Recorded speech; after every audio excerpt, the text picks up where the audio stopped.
देखो आज हम प्रोटॉन पंप इनहिबिटर जैसे पेंटाप्रोजोल है इसके बारे में पढ़ेंगे। तो इसका हम किस किस में यूज कर सकते हैं पेंटाप्रोजोल का। जैसे जीईआरडी यानी गैस्ट्रो इसोफेजियल रिफ्लेक्स डिजीज, इसमें क्या होता है, जैसे मान लो कोई व्यक्ति आपके पास आया और वो बताता है कि मुझे तेजाब बहुत ज्यादा बनता है, या जैसे मैंने खाना खाया तो सीने पे जलन पड़ने लगती है, ठीक है, या खट्टी डकारें आती हैं, मुंह से पानी आना, इस तरह से। तो या मुंह में बार बार छाले बन जाते हैं यानी कि एसिड की वजह से, तो इसको क्या बोलते हैं, जीईआरडी बोलते हैं, गैस्ट्रो इसोफेजियल रिफ्लेक्स डिजीज। तो इसमें भी हम पेंटाप्रोजोल का यूज करते हैं, ठीक है।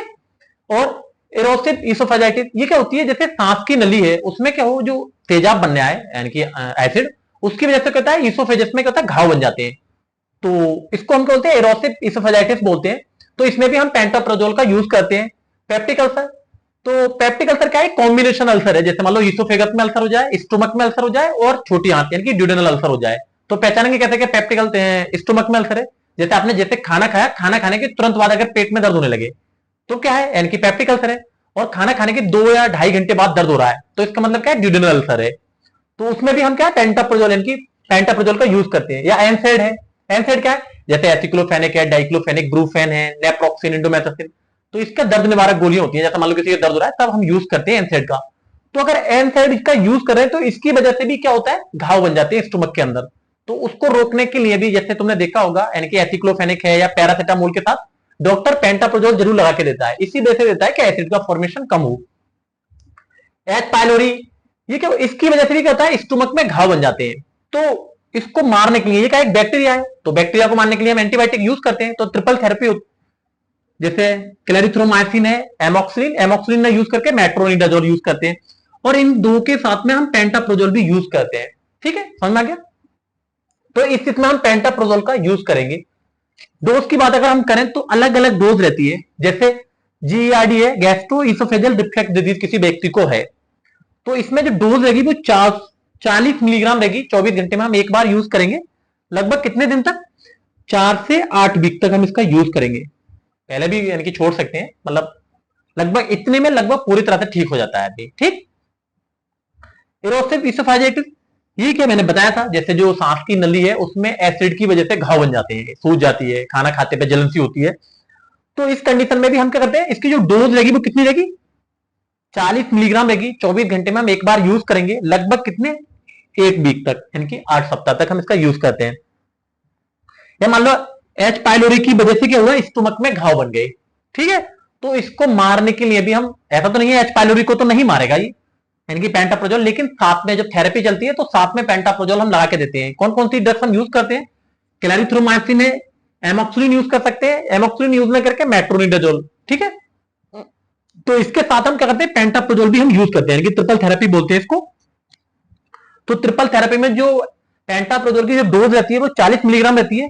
इसमें हम ओडी यूज करते हैं, लेकिन एच पाइलोरी को जब मार रहे होते हैं तो उस टाइम हम बीडी यूज करते हैं 7 से 14 दिन तक, ठीक है।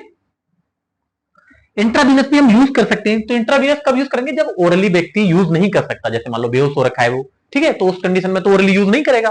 तो उस कंडीशन में हम इंट्रावीनस यूज करते हैं।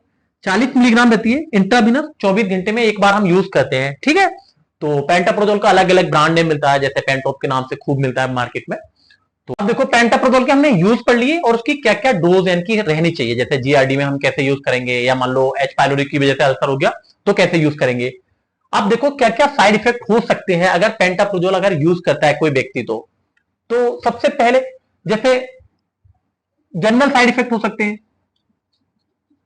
ठीक है, कुछ सीवियर होते हैं, कुछ नॉर्मल, जैसे जनरल टाइप के, जैसे सिर में दर्द बता सकता है पेशेंट अगर यूज कर रहा है पेंटाप्रोजोल का, या बोल सकता है कॉन्स्टिपेशन हो गया है, या मान लो जैसे बोलेगा खाना खाते हैं तो खाना ऐसा लगता है कि सीने पे रखा हुआ है इसके, ठीक है।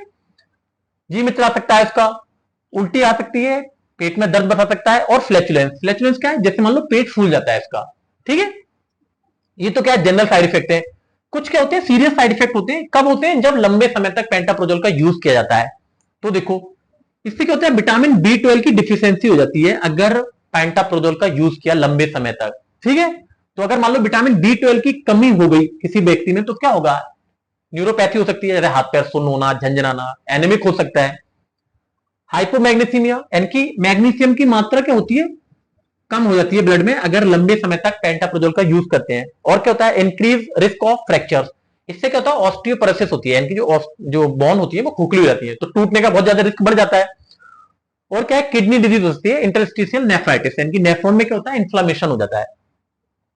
ड्रग इंट्रैक्शन, जैसे मान लो कुछ ड्रग्स के साथ अगर हम इसका यूज करेंगे तो क्या करता है, उनके साथ ये रिएक्शन करता है, जैसे एब्जॉर्प्शन को कम कर देता है ये कुछ ड्रग्स की। जैसे अगर कीटोकोनाजोल का मैं यूज करूं और साथ में पेंटाप्रोजोल लगा के दे दूं तो क्या होगा, कीटोकोनाजोल का एब्जॉर्प्शन क्या होगा, कम हो जाएगा।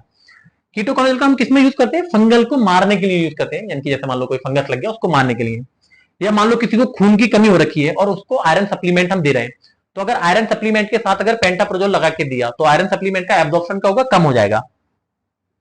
वारफेरिन के इफेक्ट को क्या करता है, ये बढ़ाता है। तो वारफेरिन को हम कब देते हैं, जैसे मान लो किसी को एमआई का अटैक आ गया तो इसका काम क्या होता है, उस जैसे क्लोटिंग फैक्टर को हटाने का इसका काम होता है। जैसे कहीं पे इस तरह से प्लेटलेट इकट्ठी होती है और इसके ऊपर क्या होता है, इस तरह से क्लोटिंग फैक्टर इकट्ठा होता है, तो इसको हटाता है वारफेरिन। तो वारफेरिन की एक्टिविटी को ये बढ़ा देता है अगर पेंटाप्रोजोल का हम यूज करते हैं साथ में, तो इससे हो सकता है कि रिस्क ब्लीडिंग का बढ़ जाए। क्लोपिडोग्रेल इसकी एक्टिविटी को क्या करता है, कम करता है। ठीक है, तो क्लोपिडोग्रेल को हम कब देते हैं, जैसे अस्थमे का कोई व्यक्ति होता है तो उसमें हम एस्प्रिन नहीं दे सकते प्लेटलेट्स की एक्टिविटी को रोकने के लिए, तो अस्थमे के पेशेंट में प्लेटलेट्स की एक्टिविटी को कम करने के लिए हम क्लोपिडोग्रेल देते हैं। तो अगर मान लो मैंने क्लोपिडोग्रेल पेंटाप्रोजोल के साथ यूज करा तो इसकी एक्टिविटी कम हो जाएगी। और जैसे मीथोट्रेक्सेट, ये क्या होती है, जैसे ऑटोइम्यून डिसऑर्डर में देते हैं, जैसे रोमेटॉइड आर्थराइटिस है या कोई और ऑटोइम्यून डिसऑर्डर है, तो इसके बहुत ज्यादा सीरियस साइड इफेक्ट होते हैं। अगर मैंने पेंटाप्रोजोल के साथ इस ड्रग्स को यूज किया तो क्या होगा, जैसे टॉक्सिसिटी करती है, टॉक्सिसिटी का रिस्क और ज्यादा बढ़ जाएगा। ठीक है, तो पेंटाप्रोजोल का कंप्लीट हो गया। ठीक है, उतार लो इसको।